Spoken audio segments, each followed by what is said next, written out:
जिस समय मैंने कमरे में प्रवेश किया, आचार्य चूड़ामणि मिश्र आंखें बंद किए हुए लेटे थे और उनके मुख पर एक तरह की ऐंठन थी जो मेरे लिए नितांत परिचित सी थी, क्योंकि क्रोध और पीड़ा के मिश्रण से वैसी ऐंठन उनके मुख पर अक्सर आ जाया करती थी। वह कमरा ऊपरी मंजिल पर था और वह अपने कमरे में अकेले थे। उनका नौकर बुद्धई मुझे उस कमरे में छोड़कर बाहर चला गया। आचार्य चूड़ामणि की गणना जीवन में सफल, संपन्न और सुखी व्यक्तियों में की जानी चाहिए, ऐसी मेरी धारणा थी।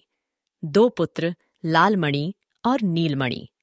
लालमणि देवरिया के स्टेट बैंक की शाखा का मैनेजर था और नीलमणि लखनऊ के सचिवालय में डिप्टी सेक्रेटरी था। 3 लड़कियां थीं, सरस्वती, सावित्री और सौदामिनी। सरस्वती के पति श्री ज्ञानेंद्रनाथ पाठक इलाहाबाद में PWD के सुपरिटेंडिंग इंजीनियर थे। सावित्री के पति श्री जयनारायण तिवारी की सुल्तानपुर में आटे और तेल की मिलें थीं तथा सौदामिनी के पति संजीवन पांडे सेना में कर्नल थे और मेरठ छावनी में नियुक्त थे। आचार्य चूड़ामणि का और मेरा साथ करीब 40 वर्ष पुराना था। एक ही दिन हम दोनों की हिंदू विश्वविद्यालय के दर्शन विभाग में नियुक्ति हुई थी। आचार्य चूड़ामणि रीडर बने थे और मैं लेक्चरर बना था।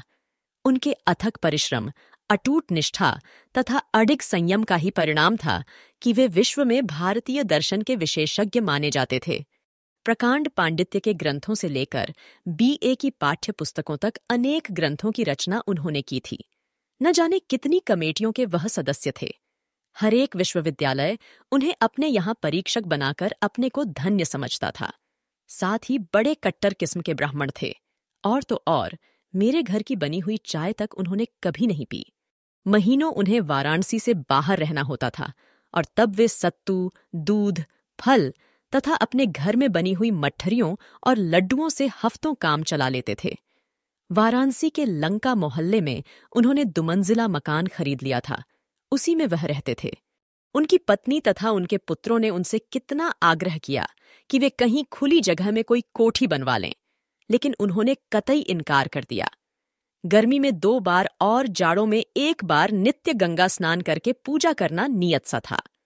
जनवरी का प्रथम सप्ताह था। उस दिन जब वह गंगा स्नान करके लौटे, उन्हें कुछ ज्वर सा मालूम हुआ।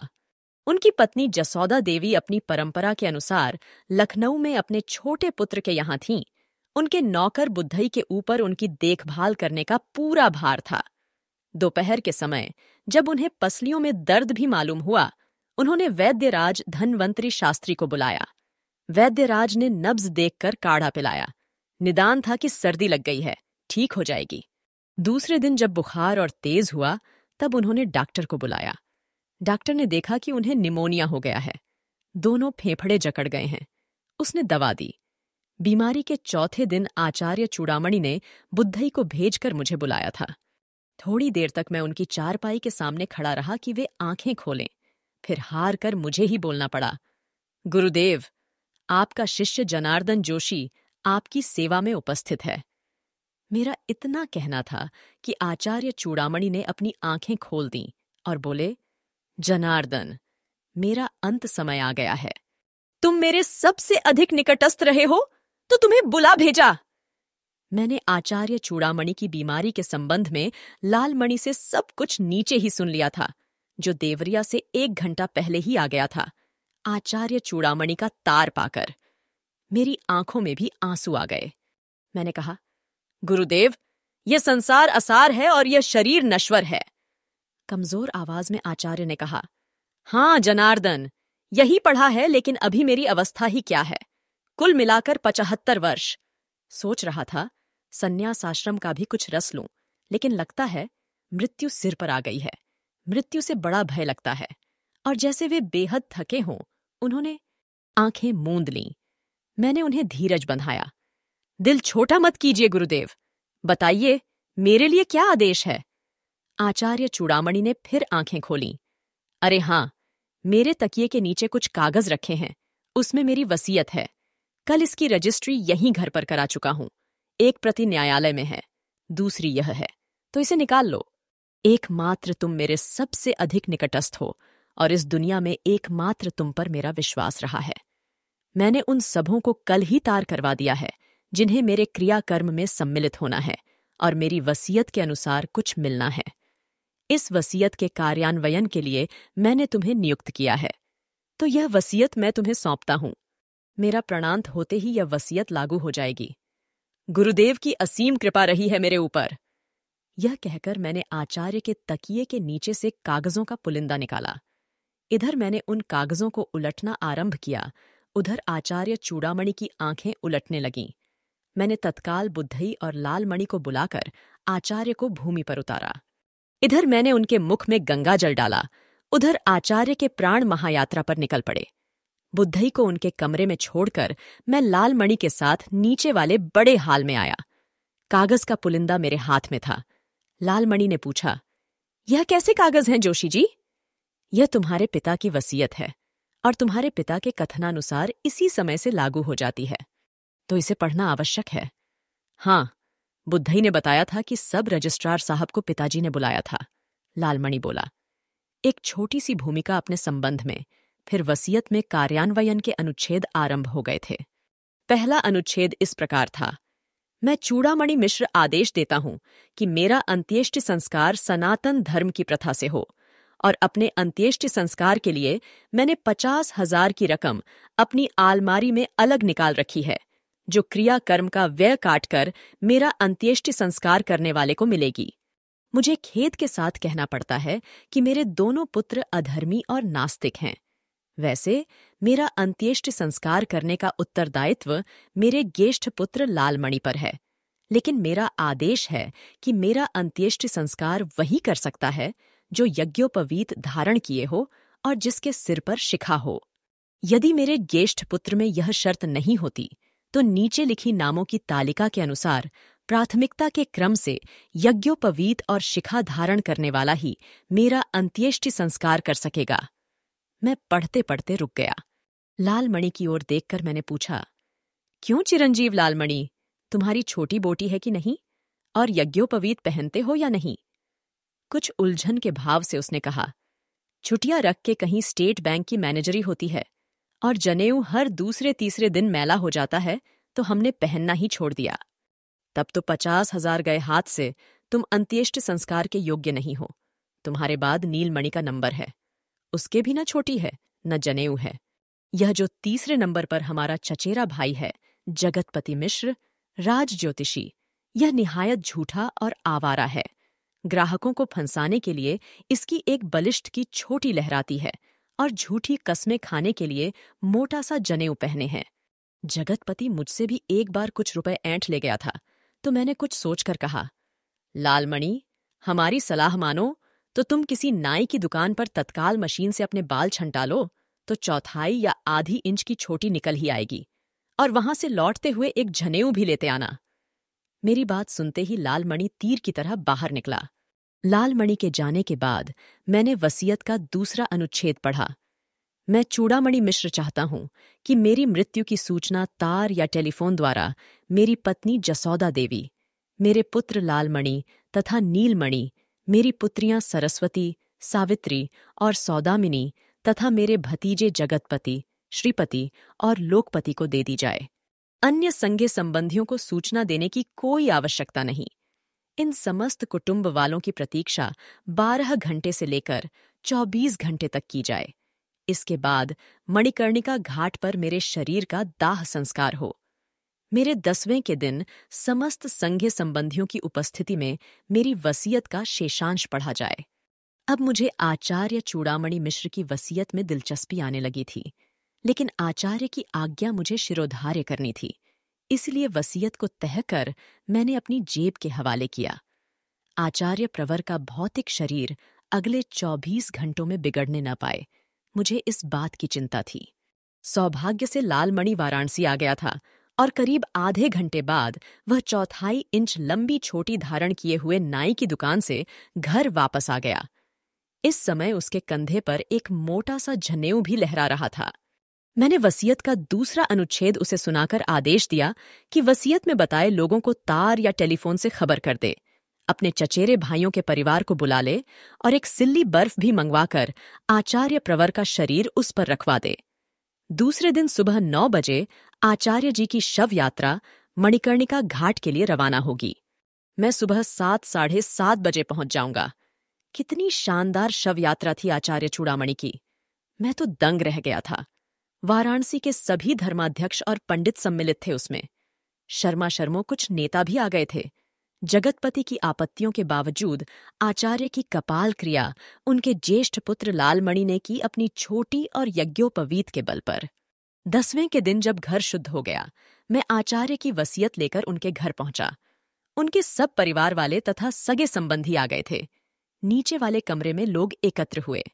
एक ओर स्त्रियां थीं, आचार्य की पत्नी जसौदा देवी, लालमणि की पत्नी नीरजा मिश्र, नीलमणि की पत्नी मधुरिमा मिश्र, दोनों के ही बाल बॉब कट, दोनों ही अंग्रेजी मिश्रित हिंदी में बात करने वाली। आचार्य की पुत्रियां सरस्वती और सावित्री भारतीयता की प्रतिमूर्ति लेकर सौदामिनी अपनी भाविजों से 21 निकलती हुई। दूसरी ओर पुरुष थे, आचार्य के पुत्र लालमणि और नीलमणि, आचार्य के दामाद ज्ञानेंद्रनाथ पाठक, जयनारायण तिवारी तथा संजीवन पांडे, आचार्य के भतीजे जगतपति मिश्र, श्रीपति मिश्र और लोकपति मिश्र। बुद्धई सब लोगों के पान पानी की व्यवस्था कर रहा था। मैं उस समय तक अत्यधिक गंभीर था। आचार्य चूड़ामणि के आदेश का पालन करते हुए मैंने उनकी वसीयत का शेषांश अपने घर पर नहीं पढ़ा था, यद्यपि उसे पढ़ने की इच्छा बहुत हुई थी। मैंने वसीयत पढ़ना आरंभ किया। दोस्तों, ऐसे और भी इंटरेस्टिंग कहानियों के लिए मेरे चैनल को सब्सक्राइब करना मत भूलिएगा। तो आइए अब आगे सुनते हैं। 2 अनुच्छेदों में लोगों को कोई दिलचस्पी नहीं थी, वह तो सब हो चुका था। अब मैं तीसरे अनुच्छेद पर आया, जो इस प्रकार था: मैं चूड़ामणि मिश्र आदेश देता हूं कि मेरा दाह संस्कार करने वाले व्यक्ति की पत्नी सूतक हट जाने के बाद 6 महीने तक नित्य प्रति सुबह स्नान करके 11 ब्राह्मणों की रसोई अपने हाथ से बनाकर उन्हें भोजन कराएगी। उसी समय लालमणि की पत्नी नीरजा मिश्र ने तमक कर कहा, जाड़े में सुबह स्नान करके 11 ब्राह्मणों की रसोई बनावे मेरी बला, बूढ़े की सनक पर मैं अपनी जान नहीं दे सकती। मैंने नीरजा मिश्र की बात अनसुनी करते हुए तीसरे अनुच्छेद का शेषांश पढ़ा। यदि वह स्त्री इससे इनकार करती है तो क्रमानुसार यह काम मैं दूसरी वधू और इसके बाद अपनी 3 लड़कियों के हाथ में सौंपता हूं। इसके लिए उस स्त्री के लिए 25,000 रुपए की रकम निश्चित करता हूं। एकाएक मुझे मधुरिमा मिश्र की भारी और मोटी आवाज सुनाई दी। पिताजी का आदेश वेदवाक्य है मेरे लिए। जीजी नहीं करती हैं तो न करें, मैं उनकी इच्छा की पूर्ति करूंगी। नीरजा एकाएक तड़प उठी। बड़ी इच्छा की पूर्ति करने वाली होती हो। जिंदगी में कभी रसोई बनाई है या अब बनाओगी? लखनऊ में बैरों से खाना बनवाकर खाती हो। मैं तो अक्सर अपने घर में रसोई खुद ही बना लिया करती हूं। जहां 6-7 आदमियों की रसोई बनाती हूं, वहां 11 आदमियों की रसोई बना लिया करूंगी। कुल 6 महीने की तो बात है। और नीरजा ने मुझसे पूछा, यह तो नहीं लिखा है कि गर्म पानी से स्नान न किया जाए? मुझे कहना पड़ा, यह शर्त लगाना वह भूल गए। नीरजा ने ताली बजाते हुए कहा, तो फिर मुझे यह स्वीकार है। अब आगे पढ़िए। मधुरिमा मिश्र अपनी जेठानी को कोई कड़ा उत्तर देना चाहती थी कि नीलमणि बोल उठा, ठीक है, यह अधिकार भाभी जी का है। वैसे भाभी जी का मधुरिमा पर आक्षेप अनुचित है। मधुरिमा ने 50-50 आदमियों का भोजन अकेले अपने हाथ से बनाया है। भाभी जी को अपने शब्द वापस लेने चाहिए। मैं अपने शब्द किसी हालत में वापस नहीं ले सकती, नीरजा ने चीख कर कहा। लेकिन वाह रे लालमणि, उसने उठकर कहा, मैं नीरजा के शब्द वापस लेता हूं। अब आप आगे पढ़िए। बात और आगे न बढ़े, मैंने वसीयत पढ़ना आरंभ किया। अनुच्छेद 4 इस प्रकार है: मैं चूड़ामणि मिश्र अपनी पत्नी जसौदा देवी से जीवन भर परेशान रहा। अत्यंत आलसी, चटोरी और लापरवाह स्त्री है यह। मैंने तो दाल भात और सत्तू खाकर जीवन बिता दिया, लेकिन यह हरामजादी मुझसे छिपाकर प्राय रोज ही रबड़ी, मलाई और मिठाई खाती है। तभी जसौदा देवी ने चिल्लाकर कहा, हाय राम, यह सब लिखा है इस बुढ़वे ने। ऐसे खब्बोस आदमी के पल्ले में पड़ गई, इसे नरक में जगह न मिलेगी। घर वालों को सताकर जमा जथा इकट्ठी करता रहा, नाश हो इसका। इसी समय लालमणि और नीलमणि ने एक साथ अपनी माता को डांटा, अम्मा, पिताजी को गाली मत दो। हाँ जोशी जी, आप आगे पढ़िए। मैंने चौथे अनुच्छेद का शेषांश पढ़ा। मेरी मृत्यु के बाद इस रांड को मेरे पुत्रों पर निर्भर रहना पड़ेगा, जो अपनी जोरुओं के गुलाम हैं। ये मेरी पुत्र वधुएं इसे भूखों मार देंगी और इसकी बिगड़ी हुई आदतों के कारण इसे भयानक कष्ट होगा। इसलिए मैं जसौदा के नाम 2 लाख रुपया छोड़ता हूं, जिसके ब्याज पर यह मजे में जिंदा रह सकती है। मैंने चौथा अनुच्छेद समाप्त ही किया था कि स्त्रियों के कक्ष में एक हंगामा सा खड़ा हो गया। जसौदा देवी, हाय लालमन के पिता, कहकर धड़ाम से जमीन पर लेट गईं और अन्य स्त्रियों ने उन्हें घेर लिया। 10 सेकंड बाद ही उन्होंने रोना प्रारंभ कर दिया। तुम तो स्वर्ग चले गए लालमन के पिता, हमें इस नरक में छोड़ गए। हमें क्षमा करो, जो हमारे अनजाने में हमसे अपराध हो गया है। हाय लालमन के पिता। और उन्होंने अपनी छाती पीटना आरंभ कर दिया।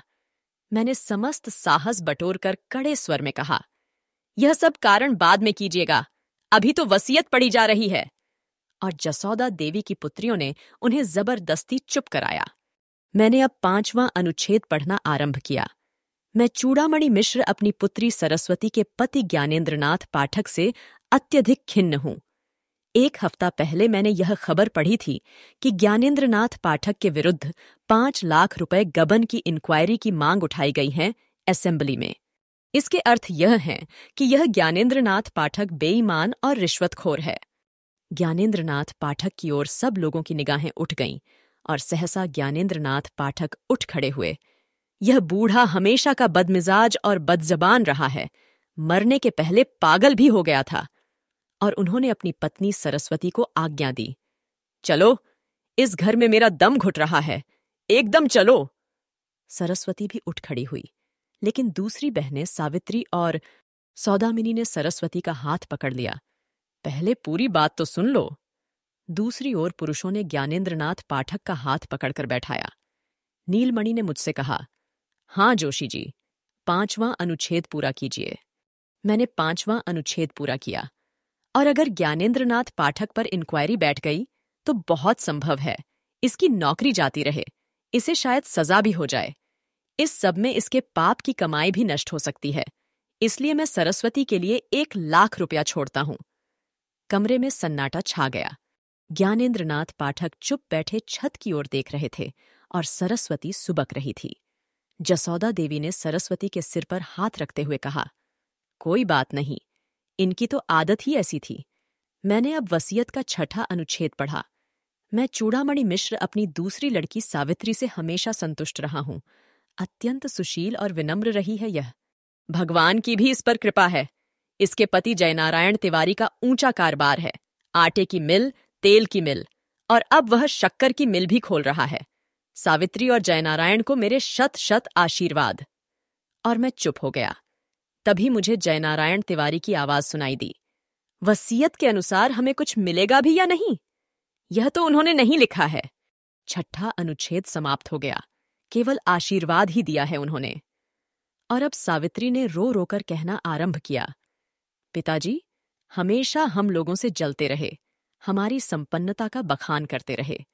उन्हें क्या पता कि इस साल हमें 2 लाख रुपए का घाटा हुआ है।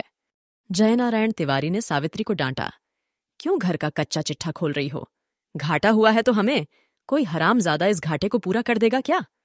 कर्नल संजीवन पांडे ने कड़े स्वर में कहा, तिवारी जी, गाली वाली देना हो तो अपने मजदूरों और नौकरों को देना, यहां दोगे तो मुंह तोड़ दिया जाएगा। मैंने सब लोगों से हाथ जोड़कर विनयपूर्वक कहा, पहले वसीयत समाप्त हो जाए, तब आपस में लड़िए झगड़िए। काफी चाव चाव के बाद सब लोग शांत हुए। मैंने जब 7वां अनुच्छेद पढ़ा, मैं चूड़ामणि मिश्र अपनी छोटी लड़की सौदामिनी का मुंह नहीं देखना चाहता। यह मेरे नाम को कलंकित कर रही है। बाल कटे हुए, अंग्रेजी में बात करती है। मुझे बताया गया है कि यह कभी कभी सिगरेट और शराब भी पी लेती है, यद्यपि मुझे इस पर विश्वास नहीं होता। मुझे पढ़ते पढ़ते रुक जाना पड़ा। सौदामिनी चीख रही थी, यह सब छोटे जीजाजी की हरकत है। वह हमेशा पिताजी के कान भरते रहे, तभी पिताजी ने मुझे कभी अपने यहां नहीं बुलाया। उसी समय मुझे सावित्री की चीख सुनाई दी, अरे उन्हें बचाओ, वह संजीवन उनकी जान ले लेगा। अब मैंने पुरुषों की गैलरी की ओर देखा और मेरी आंखों को विश्वास नहीं हुआ। कर्नल संजीवन पांडे जयनारायण तिवारी का गला पकड़े थे और कह रहे थे, क्यों बे, सुअर के बच्चे, हमारे यहाँ आकर स्कॉच व्हिस्की मांगता है और पीछे चुगली करता है। और जयनारायण तिवारी गों गों की आवाज कर रहे थे। ज्ञानेंद्र नाथ पाठक और नीलमणि ने बड़ी मुश्किल से जयनारायण तिवारी को संजीवन पांडे के पंजे से छुड़ाया। मैंने कहा, आप लोगों को इस पवित्र अवसर पर इस तरह लड़ना झगड़ना शोभा नहीं देता। इससे आचार्य की दिवंगत आत्मा को क्लेश होगा। पहले मैं पूरी वसीयत पढ़ लूं, तब आप आपस में एक दूसरे से निबटिएगा। अभी 7वां अनुच्छेद समाप्त नहीं हुआ है। सब लोग शांत हो गए। मैंने पढ़ना आरंभ किया, लेकिन इस समय मुझे लगता है मुझसे सौदामिनी के प्रति अन्याय हो गया है।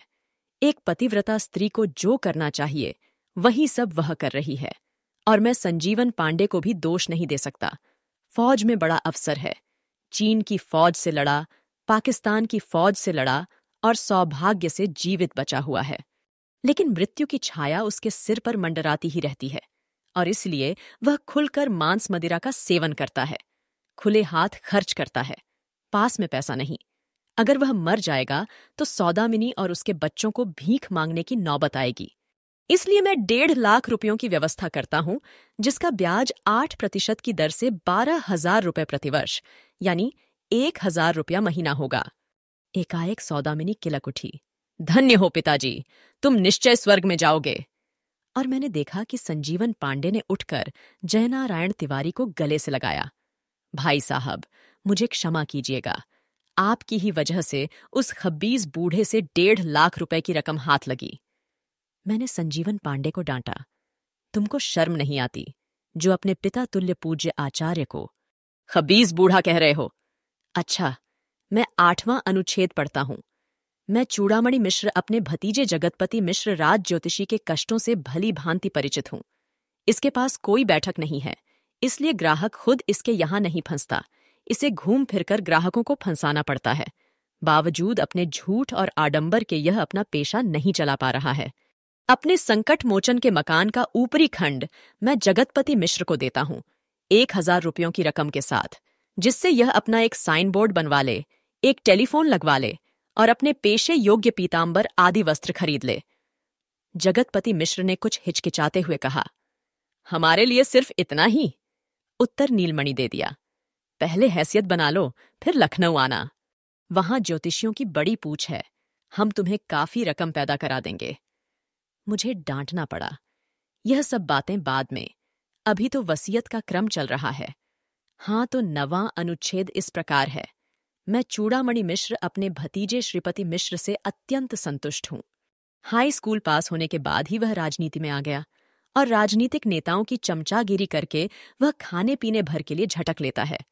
लेकिन उसे केवल इतने से संतोष नहीं कर लेना चाहिए, उसे स्वयं MLA या मिनिस्टर बनना चाहिए।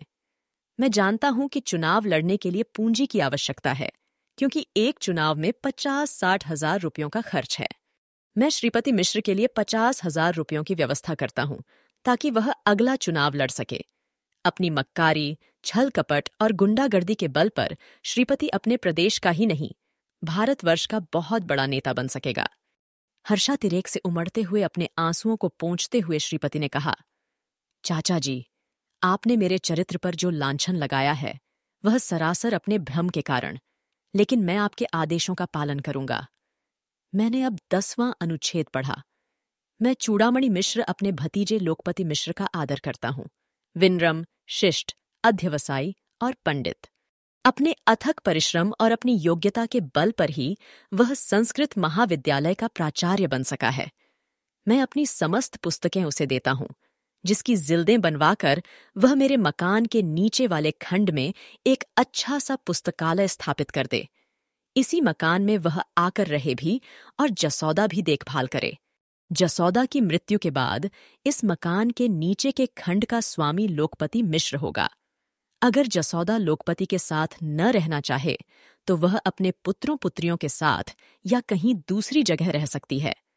ऐसी हालत में जसौदा के जीवन काल में ही इस नीचे के खंड पर लोकपति का स्वामित्व हो जाएगा। पुस्तकों की जिल्दें बंधवाने के लिए तथा रैक खरीदने के लिए मैं 2,000 रुपयों की व्यवस्था करता हूं।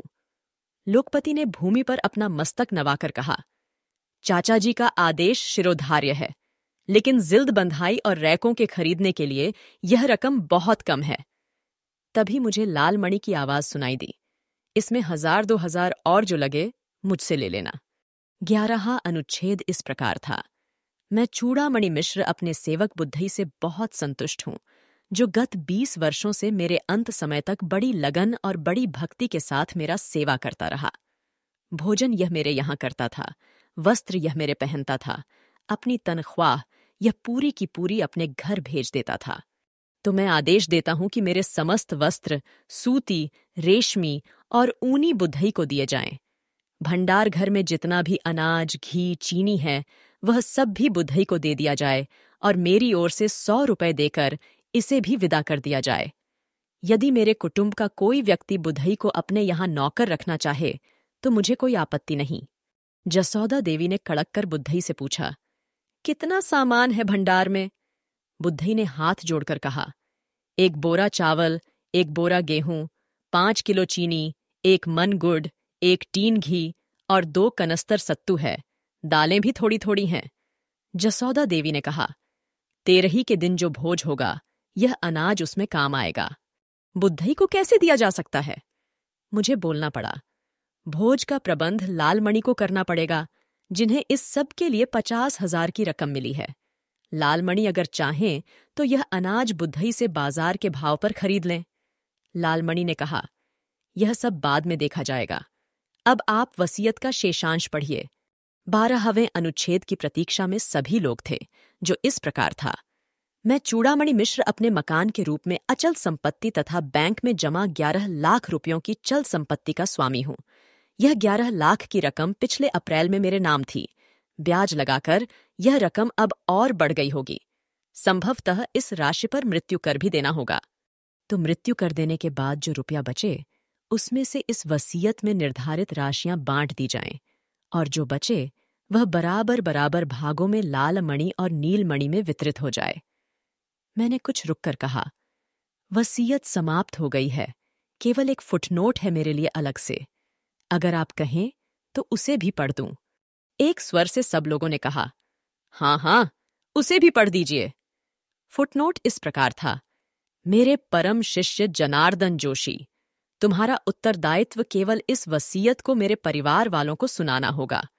इस वसीयत की रजिस्ट्री हो चुकी है, जो अदालत में मौजूद है। तो जनार्दन, तुम इस वसीयत पर परिवार वालों के हस्ताक्षर लेकर अदालत में तत्काल जमा कर देना। जहां तक तुम्हारा संबंध है, तुम हमेशा भावनात्मक प्राणी रहे हो। तुम्हें भौतिक दर्शन पर विश्वास नहीं रहा है। न तुमने सौरल पढ़ा, न चारवाक का दर्शन पढ़ा है। एकमात्र वेदांत के तुम पंडित रहे हो। मुझे तुमसे कभी कभी ईर्ष्या होने लगती है कि कितना संतोष है तुम्हें, तुम्हारे मन में कितनी शांति है। मैं निःसंकोच कहता हूं कि तुम मेरे सबसे अधिक निकटस्थ हो। मैं तुम्हें अंतिम उपहार के रूप में अपना परम प्रिय तोता गंगाराम भेंट करता हूं, जिसे मैंने अपने प्राणों की तरह पाला है। जब तुम अदालत से इस वसीयत को जमा करके लौटना, तब बुद्धई से गंगाराम को ले लेना। मैंने घड़ी देखी, 10 बज चुके थे। मैं उठ खड़ा हुआ। अदालत खुल गई होगी। मैं पूज्य गुरुदेव की आज्ञानुसार यह वसीयत वहां जमा करके वापस लौटता हूं। अदालत में अधिक समय नहीं लगा। 12 बजे ही मैं लौट आया। बुद्धई ने तोते का पिंजरा मुझे थमा दिया। लंका से 80 घाट अधिक दूर नहीं है, जहां मेरा मकान है। पिंजरा हाथ में लेकर मैं पैदल ही चल पड़ा। उस समय मेरे मन में परम संतोष था। आचार्य इतने संपन्न और इतनी स्थिर बुद्धि के आदमी होंगे, मैंने पहले कभी कल्पना न की थी। मैं इस पर सोचता मगन भाव में चल रहा था कि मुझे सुनाई पड़ा, तुम बुद्धू हो। मैं चौंक पड़ा। बिल्कुल साफ आवाज, और मैंने अनुभव किया कि यह आवाज तोते के पिंजरे से आई थी। इस आवाज को सुनकर मेरे विचारों ने पलटा खाया। आचार्य ने लाखों रुपए उन लोगों को बांट दिए जिनसे वे बेहद नाराज थे, जिन्हें वे गालियां देते थे, लेकिन मेरे लिए उन्होंने 1 पैसे की भी व्यवस्था न की। आज मुझे आचार्य चूड़ामणि पर कुछ झुंझलाहट होने लगी। इस झुंझलाहट के मूड में मैं तेजी से डग बढ़ाकर चलने लगा। तभी मुझे पिंजरे से सुनाई पड़ा, मैं पंडित हूं। बड़ी साफ आवाज, जैसे आचार्य चूड़ामणि स्वयं बोल रहे हों। तो आचार्य एक मूल्यवान उपहार मुझे दे गए हैं। 80 घाट सामने दिख रहा था कि मुझे फिर सुनाई पड़ा, तुम बुद्धू हो। आसपास के लोग मुझे और मेरे हाथ वाले पिंजरे को देख रहे थे और मुझे लगा कि आचार्य चूड़ामणि अपनी वसीयत में मुझे ठेंगा दिखाकर मेरा उपहास कर रहे हैं। मेरा अंदर वाला वेदांती न जाने कहाँ गायब हो गया। मैं तेजी से अपनी घर की ओर न मुड़कर गंगा जी की ओर चलने लगा।